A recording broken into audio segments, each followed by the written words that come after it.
প্রায় অনেক মাজারেই বিভিন্ন মাদক সহ অন্যান্য এই সকল জাতীয় কার্যক্রমেরও ব্যাপক কথা শোনা যায়। এই সকল মাজারে কোনো হামলা পরিচালনা করা অথবা আক্রমণ পরিচালনা করাকে হেফাজত ইসলাম সমর্থন করে না। ভোট সহ, শুধু ভোট না, ইসলাম একটি পূর্ণাঙ্গ জীবন ব্যবস্থা। ইসলামের পূর্ণাঙ্গতার জায়গা থেকে একজন ইসলামিক স্কলার এবং আলেমে দিন হিসেবে যে বাংলাদেশের শীর্ষ আলেম, তিনি সকল বিষয়ে অভিমত দেন। কাজেই সেই জায়গা থেকে ভোট এবং নির্বাচন যখন আসবে তখন ধর্মীয় দৃষ্টিকোণ থেকে উনি ওনার মন্তব্য এবং ওনার বক্তব্য, ওনার দিক নির্দেশনা জাতির সামনে তুলে ধরবেন।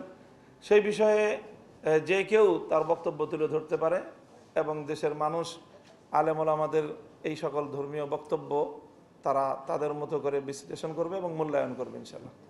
এটা আগাগোড়াই হেফাজতে ইসলাম সম্পর্কে প্রশ্ন যে হেফাজতের নেতৃবৃন্দ অনেকেই রাজনীতির সাথে সম্পৃক্ত, কিন্তু আমরা বারবার বলছি যে হেফাজতে ইসলাম বাংলাদেশের মধ্যে রাজনৈতিক অরাজনৈতিক সব ধরনের ব্যক্তিবর্গই এখানে আছেন। হেফাজতের মঞ্চ এটি কোনো রাজনৈতিক মঞ্চ নয়। হেফাজতে ইসলাম বাংলাদেশের মধ্যে অনেকগুলো রাজনৈতিক সংগঠনের শীর্ষ নেতৃবৃন্দ এখানে হেফাজতের বিভিন্ন দায়িত্বে তারা রয়েছেন। কাজেই তারা তাদের যার যার দলীয় পরিচয়ে, রাজনৈতিক দলীয় পরিচয়ে তারা রাজনীতি করেন। তাদের রাজনৈতিক বক্তব্য, তাদের রাজনৈতিক এজেন্ডা, তাদের রাজনৈতিক কর্মসূচি এটা কখনোই হেফাজত ওন করবে না।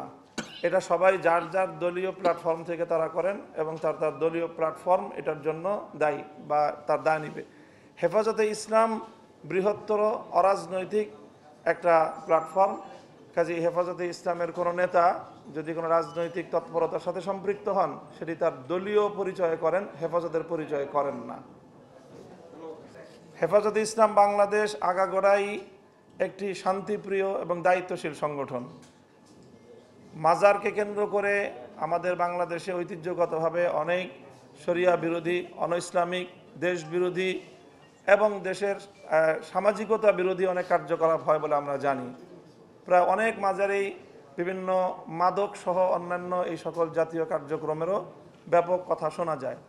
সেই বিষয়ে হেফাজতে ইসলাম দেশকে এবং প্রশাসনকে সবসময়ই বলে থাকে এবং আজও আমরা বলছি যে এই বিষয়ে প্রশাসন যেন যথাযথ পদক্ষেপ গ্রহণ করে। সেখানে দেশের শান্তি শৃঙ্খলা বিরোধী, ধর্ম বিরোধী, আইন বিরোধী, অসামাজিক কোনো কার্যকলাপ যেন চলতে না পারে। তবে হেফাজতে ইসলাম নিজের হাতে আইন তুলে নিয়ে এই সকল মাজারে কোনো হামলা পরিচালনা করা অথবা আক্রমণ পরিচালনা করাকে হেফাজতে ইসলাম সমর্থন করে না এবং কেউ করে থাকলে হেফাজতে ইসলাম কোনোভাবেই এটাকে সমর্থনযোগ্য বলেও মনে করে না।